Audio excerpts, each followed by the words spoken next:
All right, we're going to get started.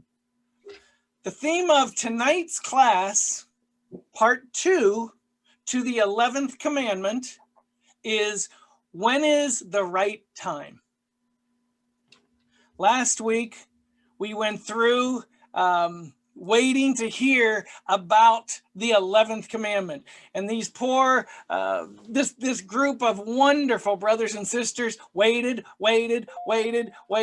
only to have the rude instructor tease them and not share with them the 11th commandment last week. So not that anyone is waiting for some great insight in this 11th commandment, but when promises are made and you wait for it and you don't receive, I know there was disappointment. So the question is, if the title is it the right time?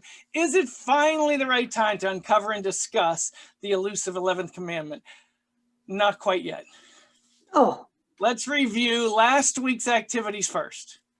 So for those who weren't with us, I tried to put a twist. If you want to screenshot this, please do. The top half of this page is what the commandment says. Then I tried to expand and humanize the commandments and make them a little more workable for you. So in short form, I'm not going to spend too much time here, but in short form, the first commandment I'll read and then I'll read the bottom, but I'm not going to do that with all. Just this first one: I am the Lord thy God, thou shalt have no other gods before me. What God was saying is, I'm the only God needed. I'm enough, is what he was telling his people. The second commandment, he said, don't try to recreate me. And that's the graven image commandment. I'm enough. The third commandment, he said, only call my name when you mean it. Don't use my name in vain. Don't just call out. You get my attention and you're wasting everyone's time. Only call my name when you mean it, when it's pure. Number 4, the fourth commandment, give me at least 100% of 1 day a week. And we broke that down. That's 14% of your life is all he's asking for. Now, we know he wants every day, but he gave a commandment. Give me that 1 day, 14% of your life. Give that to me and keep it holy. Number 5, he said, respect your creators. And that's a little play on words. Love or honor your father and your mother, both naturally and spiritually. Respect your creators, your natural mother and father, your spiritual mother and father. Number 6 said, don't kill any part of any person. We often think that's our freebie, but it's not. How often do we kill each other's spirits with offenses, and our words can kill? We take that commandment, kind of stick it in our back pocket and say, well, at least I have 10% of these commandments down. I've never killed anyone. And I would ask you, haven't you? Are you positive you haven't killed anybody? Depending on how you want to define that. Number 7, don't break any promises. Not yours, not others' promises made. When we commit adultery, we're causing other covenants to break, not just our own. Be aware of that. Don't break any promises. Number 8, don't take what isn't yours. And you can always put that as number 7 as well. That overrides number 7 as well. Number 9, don't lie about people with evil intent. Number 10, don't lust. Period. And what he's saying to you is, what I've given you is enough. Why are you lusting for more? Don't you trust me? You've asked me for things, I've given them to you, and you're still coveting other things. All right, let's move on. So that was our perfect 10 from last week. So, is it finally the right time to uncover and discuss the elusive 11th commandment? Absolutely not. Not just yet. First, let's review a few more recent activities. Happy anniversary, America. I'm just going to run through what you've been through over the last year or so. Last day of 2019, though I didn't know this, maybe some of you are better on top of your game, the World Health Organization identifies some mysterious pneumonia in China. First week of January of last year, they announced a mysterious coronavirus in Wuhan, China. Again, Didn't catch my eye or ear at all. CDC on January 21st confirms the first U.S. coronavirus case in Washington state. It was a traveler, by the way, who was in China and came to the States. And one person has a little cold, didn't even hit blip on my screen at all. On the last day of that first month, the World Health Organization issued a global health emergency. 3 days later, the U.S. declares a public health emergency. This is what you lived through over the last year. The CDC then, on one of the last days of the second month of last year, announced that COVID-19 is heading towards pandemic status. And I would just end with this, believe it or not, because some of us believed, some of us didn't. I'm not here. That's not why we're here today. I'm just telling you the journey that we have all taken. On February 29th, U.S. announces the first COVID death. Although later we found out that on I think the 7th and the 19th, 2 other people died, but that was due to unknown cause. Later to be determined, it was COVID as well. But on the 29th, all of a sudden someone passed away. Still, I don't think didn't catch my attention. Maybe it caught yours, but I was not paying attention at all. On the 11th of March, again, the World Health, I'm going to start to call it the WHO and not say this the whole phrase each time. The WHO announced that COVID is a pandemic. Now, for us in the U.S., especially sports fans, on the 11th of March, the NBA suspended the season indefinitely. Candace and I were watching that game, and they stopped the game right before tip-off, shut that game down, and then shut the NBA down indefinitely. And in that moment, I believe life changed for all of us.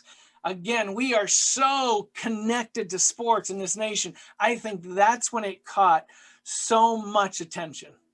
Right after that, NCAA closed their tournament down, and all of a sudden, everyone's paying attention to this pandemic that we, at least for our house, we hadn't paid attention to. On the 15th of March, CDC strongly suggested no more than 50 people in a gathering. Seems huge to us, what we've been through.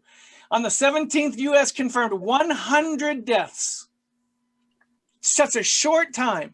100 deaths by mid-March. Still in mid-March, in compliance with the U.S. government, the Church of Jesus Christ canceled their meetings until further notice.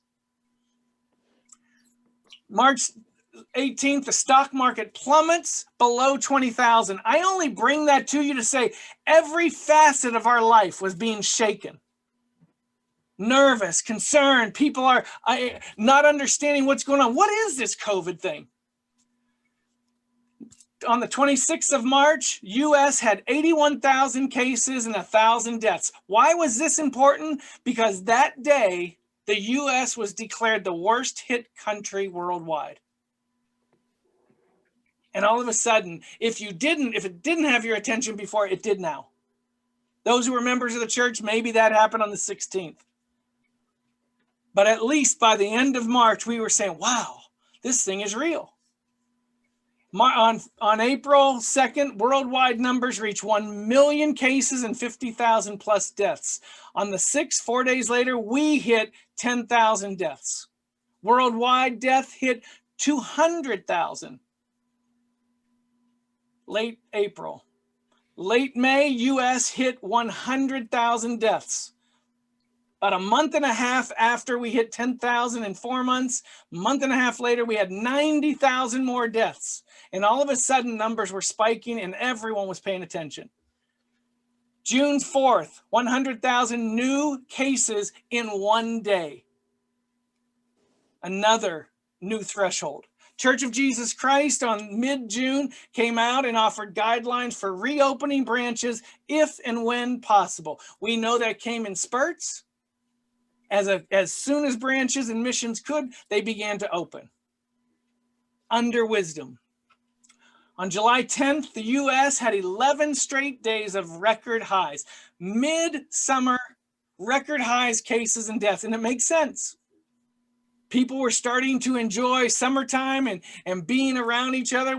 I think everyone saw the pictures of people gathering, no longer listening to the warnings about how to gather. Again, judging no one. I'm just giving you reports today. I'm not saying it was right. I'm not saying it was wrong. I'm staying completely just to facts today, just to show you what you've been through. August 7th, U.S. surpasses 150,000 deaths. September 8th, U.S. surpasses 10 million cases. September 22nd, 200,000 deaths.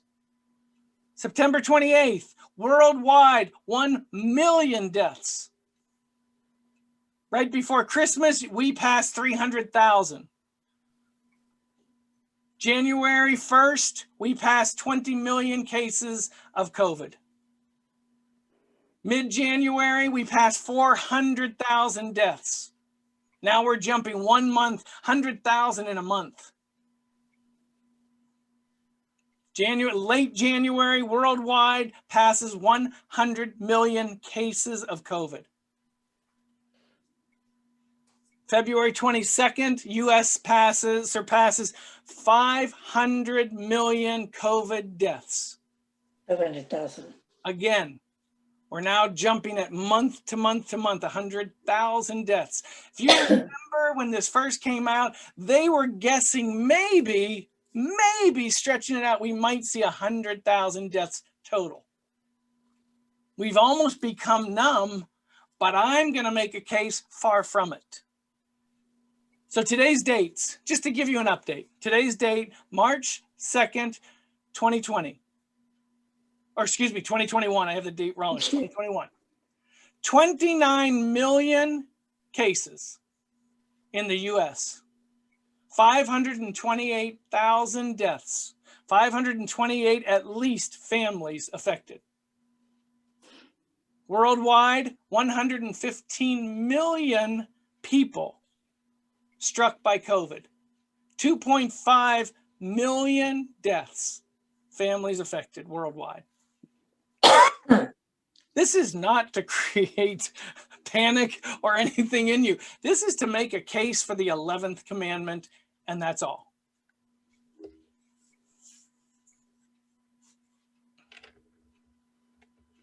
What does this all mean? How is this digested into real life experience? Translation, what does this feel like?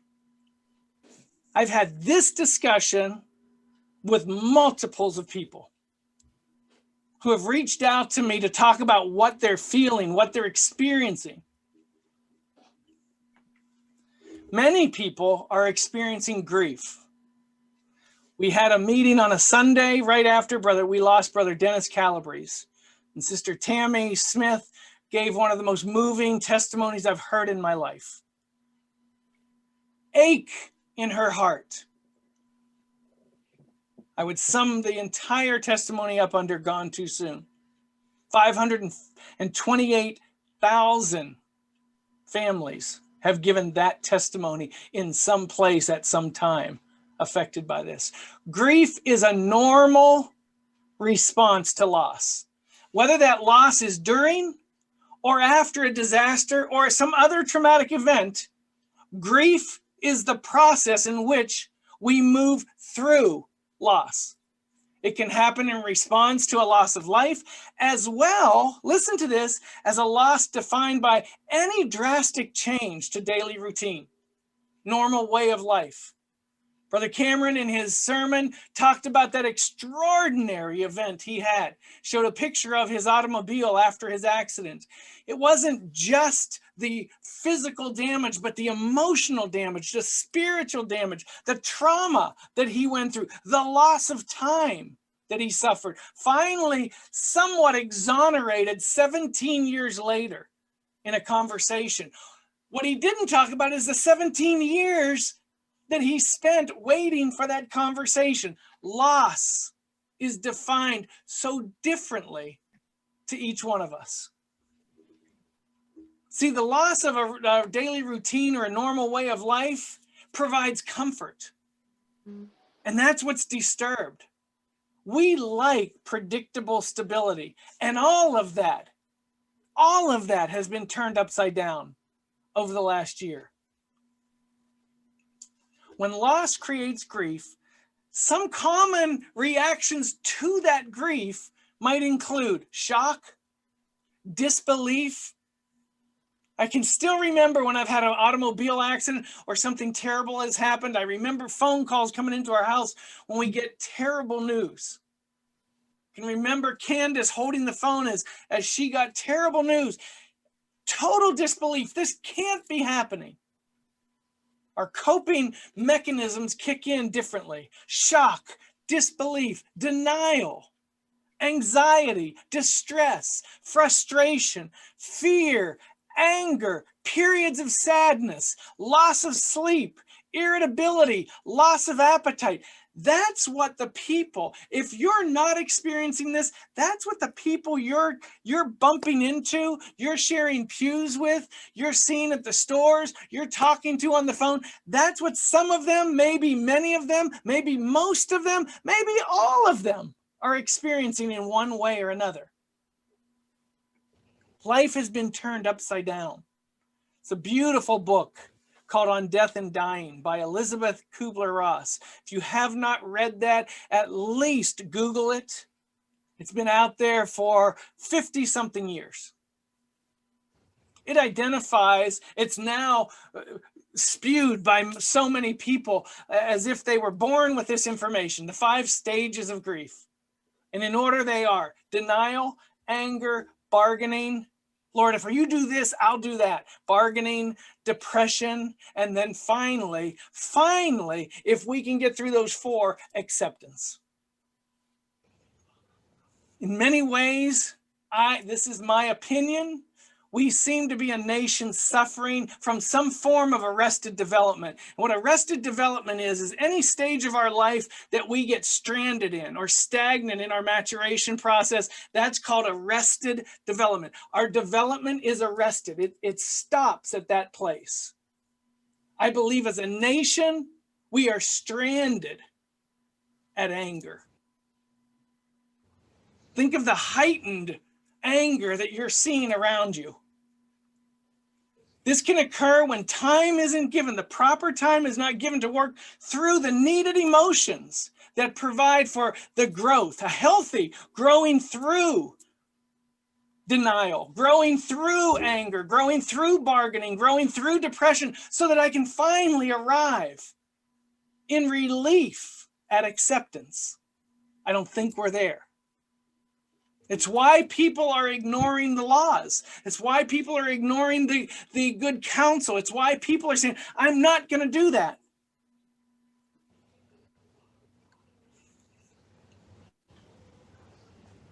Again, by the way, I understand all of it.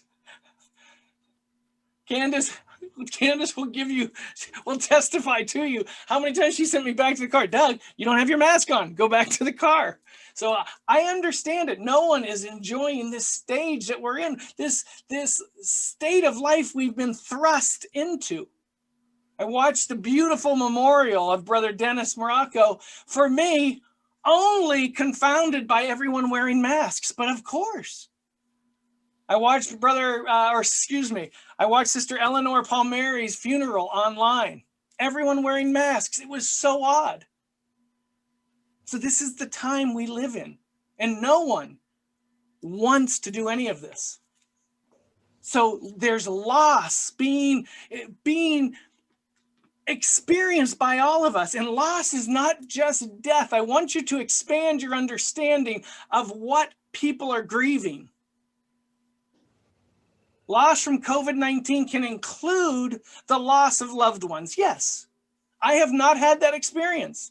So someone might, without understanding, say, well, Doug has nothing. He's lost nothing. What is he grieving? And you may say that about someone else. I understand that. I just want to try to expand your thinking tonight. Maybe people have lost their joy. Maybe that joy has been attacked by concern or anxiety or even fear of the unknown. Maybe someone in your world has lost their job. their income, maybe even their career. Lost, maybe all of us on this one, we've lost our lifestyle. We no longer can enjoy the things we once enjoyed. Loss of live human interaction.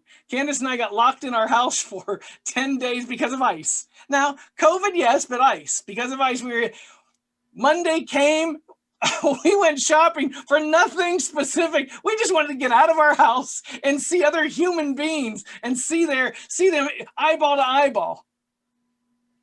There's a loss of live interaction. We are a mission that still is not live in our meetings. We can't get rental space.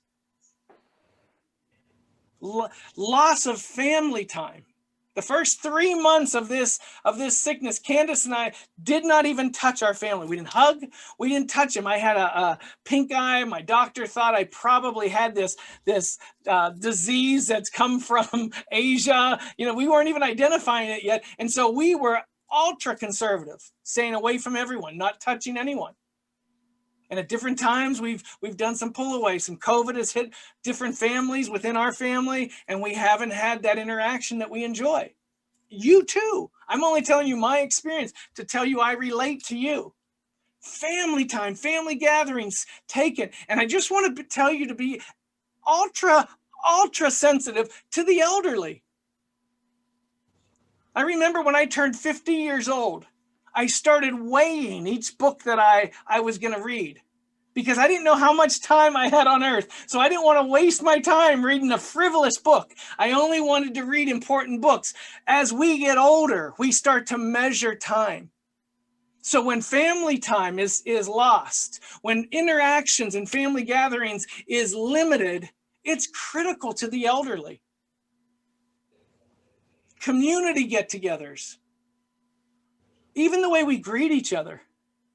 Candace and I were walking one day, in the middle of that first 3 months, by the way, when I hadn't touched anyone. We were walking, we saw a neighbor that had been sick for a while, and I saw her, and I greeted her, and I hugged her. Anyone who knows me knows that even when I was a high school football coach, I was known as the huggy coach. My kids would come off the field, I'd hug them. I'm a hugger. And I saw this neighbor, and I hugged her, and Candace said, what did you just do? Oh, that's right. Greetings have changed. No hugs. Certainly no kisses. We've lost that. We grieve that. We grieve that our options, our choices have been taken. We grieve that our normal lifestyle is gone. I want you to understand and expand your understanding of what people have lost that you're interacting with. People are hurting deeply right now. And they're indiscriminate. All of this loss is indiscriminate. And even in the way it occurs, it can come as one wave, everything, you lose it all at one time. Or it can come one piece at a time, slow torture. The drip torture where one thing's taken, another thing's taken, another thing's taken. Or because of losing this, I lost my job, now I've lost my money, now I've lost my benefits, now I've lost my interaction here, now we can't take trips, whatever it is. People are experiencing loss. People are losing small businesses. That changes everything about their lives. I believe we are stranded as a nation at the second stage in anger. And it's manifesting many different ways. These compile and they begin to complicate. They prolong the grief. Arrested development. Think of the word arrest. This stage has been stopped. Think of someone being put in a cell. Their life stops.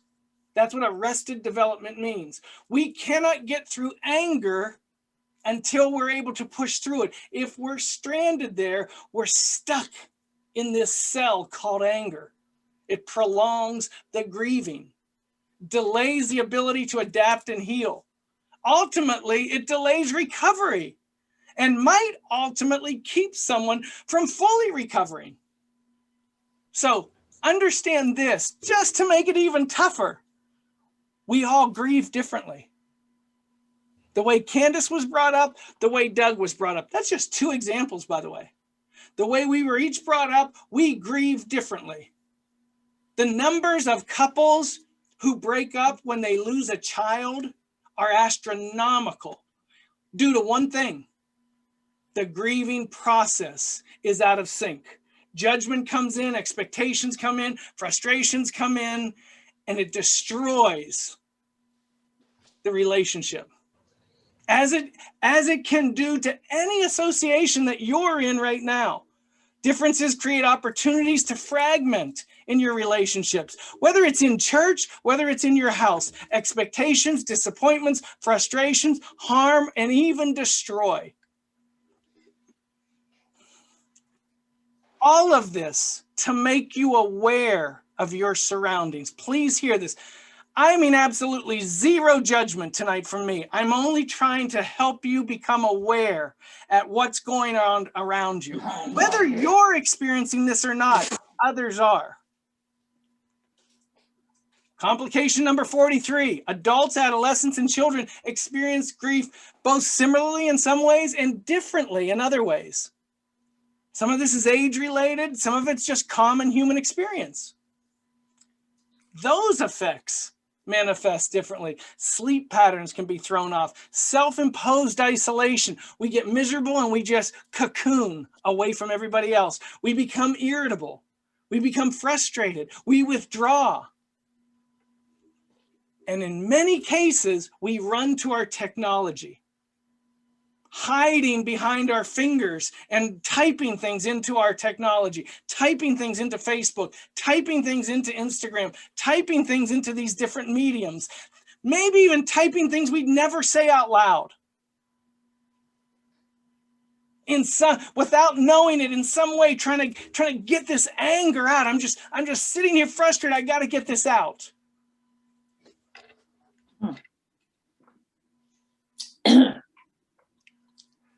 I think everyone experiences stress during a pandemic. We have to. Fear can be overwhelming for some personalities. Anxiety can cause strong emotions and unnatural, not normal to that human being, unnatural mood swings. Why am I so irritable? Why am I happy, then sad, then angry, then crying? Why is this happening? It's all anxiety and fear and concern and unknown, all of it swirling in our hearts and minds.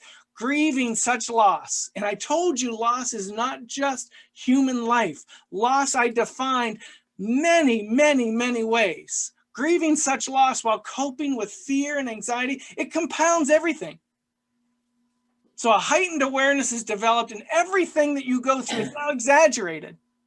So even the person typing onto their social medium, I may have been fine with a year ago. I'm using me as the example. Hide behind me, okay? Hide behind me. I may have been really calm reading something a year ago. Today, all of my stress is so high, that just changes everything for me. Quite candidly, that's not my normal reaction, and I don't react that way. But use me. Hide behind me, because I'm speaking for you tonight. This becomes more challenging with outside influence that do this. Guilt can be created when associations with people or organizations use shame to say no fear. We pass these buildings that have big signs out, no fear here. How does that feel to someone who processes through anxiety? So many good friends, so many people I know who are on anxiety medication. They don't have that choice. Is someone better that doesn't function that way, does not process that way? I want you to understand who you're surrounded by. How you process is not necessarily how anybody else processes. So the seriousness of this is predicated on the relationship and the individual experiencing that shame. Someone recently told me they were in a service and someone took their mask off their face and said, "Don't be fearful, God will protect you."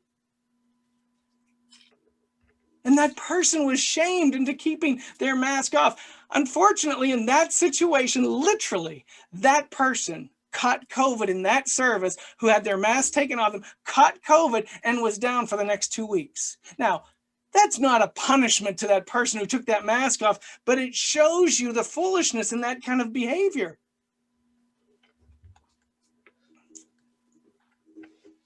One of the single greatest spiritual challenges of grieving is that it turns all the focus, attention, and effort to finding relief inwardly. Understand what I just said to you. When we grieve for ourselves.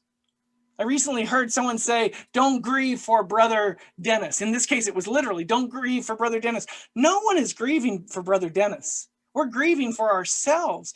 I am grieving the loss of Dennis Morocco because I lost him. I'm celebrating Brother Dennis. Sister Sharon just said that in her prayer. So with no judgment intended, please, God forbid that anyone would think I'm bringing this to you with any judgment intended.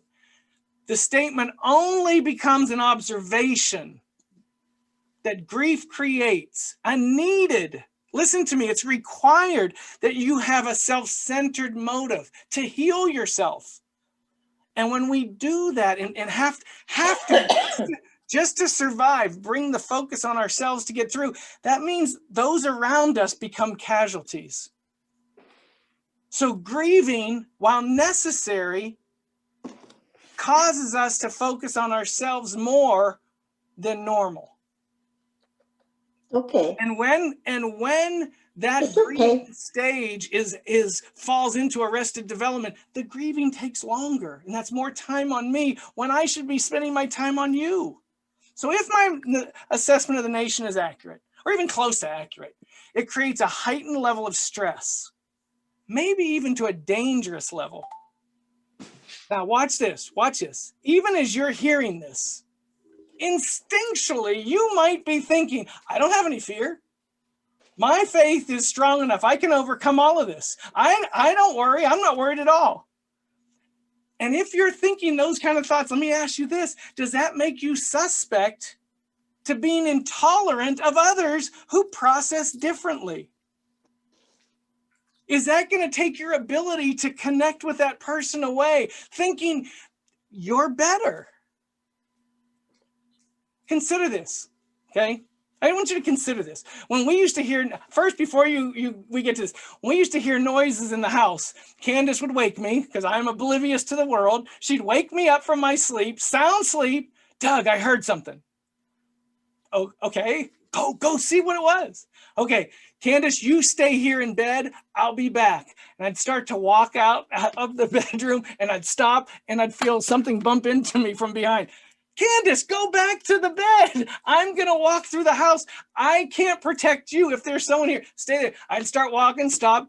She'd bump into me again. So I want you to picture that in your house. Okay? She was fearful. She wasn't going to leave my side. I'm telling her, stay back. And she's saying, no, don't leave me behind. Consider this. A gang of menacing people break into your home after 2 a.m. You awaken to strange voices, 4 or 5 different voices in your house, and they're talking about taking the lives of the homeowners. They're threatening you. And you hear this, and you're laying in bed with someone, and your husband beside you, your wife beside you, your brother beside you, whoever it is, you're laying in your bed, you're hearing these voices, it's got you fearful, and they say to you, just don't worry about it. Don't worry, don't have any fear. Let me ask you this. Is that change for you? Oh, thank you so much for that counsel. I'm not worried at all now because you just told me don't fear. I have no fear now. So when we make those statements to each other, just don't fear, it's deaf. It falls on deaf ears. I may not process through fear, and I don't really process through fear a whole lot. That doesn't make me better. But if I can come off that way to someone, I hope you're understanding this. I'm truly hope you're understanding this. We can shine the light of Jesus Christ this way, showing tolerance and understanding. Strength is not an extension of bearing our emotions and not bearing someone else's either.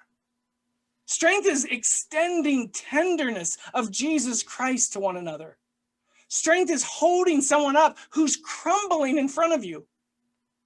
Strength is exhibiting empathy.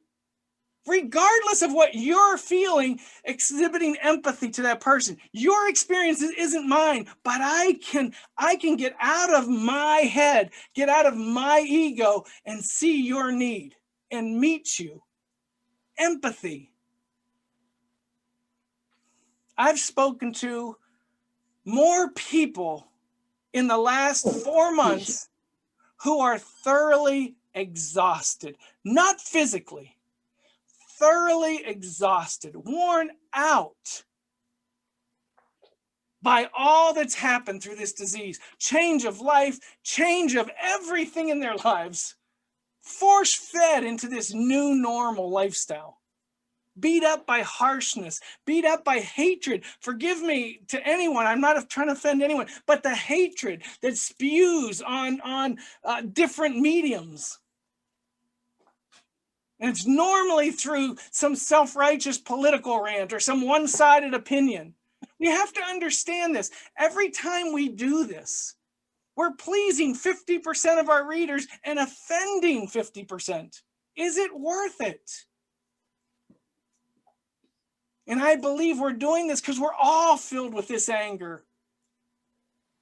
I'm asking you to choose different ways, a different avenue of coping than to spew your ugly out just to get it out of your body. Here's what I've mainly found. Multiples of people who feel disenfranchised. Pick the group they feel disenfranchised from, pick whatever you want, but that's the word I've heard more often than anything else. I feel disconnected and disenfranchised. So, in answer to the question, when is the right time? The time is finally right. The time is right to share the 11th commandment with you. The time is right for you to share the 11th commandment with others. This was a little statue given to me, a little plaque given to me after I married a couple. They were in their 50s, both a second marriage, both, which means they both felt like they had failed in their first marriages. And we began to talk, and we began to talk about their communication and how they bit each other verbally all the time. Snapping at each other, biting each other. And I told them, I said, please don't be offended. But in our family, as our children were growing up and there was sibling rivalry and we would hear the same kind of biting, we developed an 11th commandment in our house. And it's really quite simple. And we lived by it. And when anything would start to happen, I told this couple, when anything would start to happen, all we'd have to say is 11th commandment. Remember the 11th commandment. And it's be nice. It's not deep, but it's powerful. The coming weeks, we're going to explore the multiple ways to be nice. In honor of Brother Dennis Morocco, this is the verse that I heard him say more often than any other. For I say unto you that except your righteousness exceed the righteousness of the scribes and the Pharisees, you shall in no case enter the kingdom of heaven. If people around you are nicer than you are, your niceness has to exceed that. The Lord said, except your righteousness exceed theirs. What he was saying is, at the very least, be nice. Wait till they get a load of what I read someone, they wrote something on Facebook. Wait till I tell them, give them a piece of my mind. Stop. Be nice. I'm in the line at Walmart and I'm checking out and the lady snaps at me or the guy snaps at me at the counter and I'm about to go. Be nice. Candace uses a different tone than she usually does that subs around something I didn't do. I didn't pick up like I promised or whatever it was. And she snaps at me and she deserves to get a piece of my mind. And I'm ready. Be nice.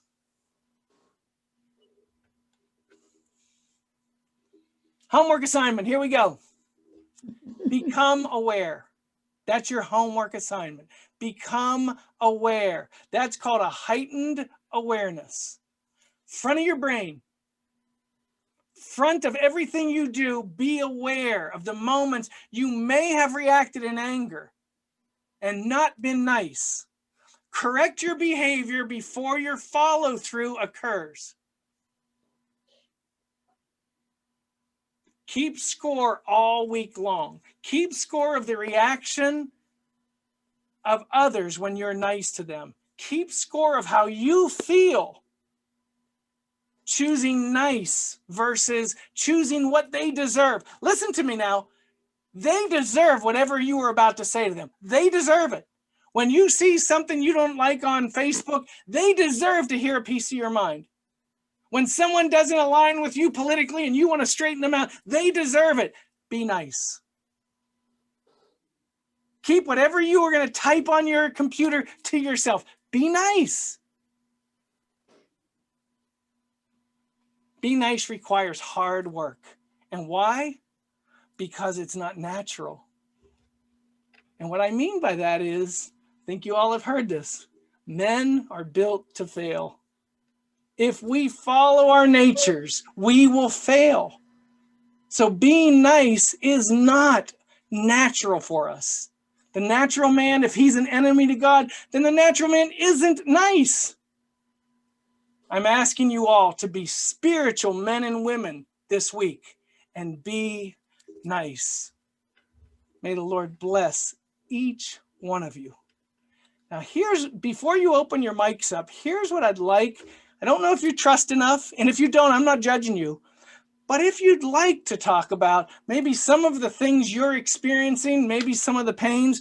I went on Hollywood Branches Wednesday night a couple weeks ago, and Brother Justin and I talked before we came on. We didn't quite get to where we wanted to, but what he said to me is he would love to give his branch an opportunity just to talk through the pain they're experiencing. He said with COVID, with jobs, with everything we're going through, with the loss of Brother Dennis, he said, I think our people are ready to explode in pain right now. And no one's asking them, do you need to talk? Do you want to work through this? Instead, he said, we're getting dictates of how we're supposed to behave. We're lying in bed. He didn't say it this way, but what he was saying is we're lying in bed. We're hearing noises in the living room and someone's saying, don't be afraid. Rather, sit in that bed and talk about what is it that's bringing you fear? How can we overcome this? What do you need to talk through? So if you feel to, we're going to give you that opportunity tonight. If you want to just talk through some of the things you're experiencing. Again, I don't know that you trust enough. And if not, that's my fault, not yours. I have not created the safety for you to share. But if you'd like to, I'd like you to open your mics and just do a little bit of sharing, see where we're all at, see how we're all feeling, see how we're all getting along, maybe even share some success stories, how you overcame maybe some of your concerns. The meeting's open for everybody. Brother Doug, Yes. I want to thank God for giving you the inspiration to do this and to finally be talking about this. This has been needed sorely for so long. I thank you for that. And I mean, there's just so much that goes through your mind.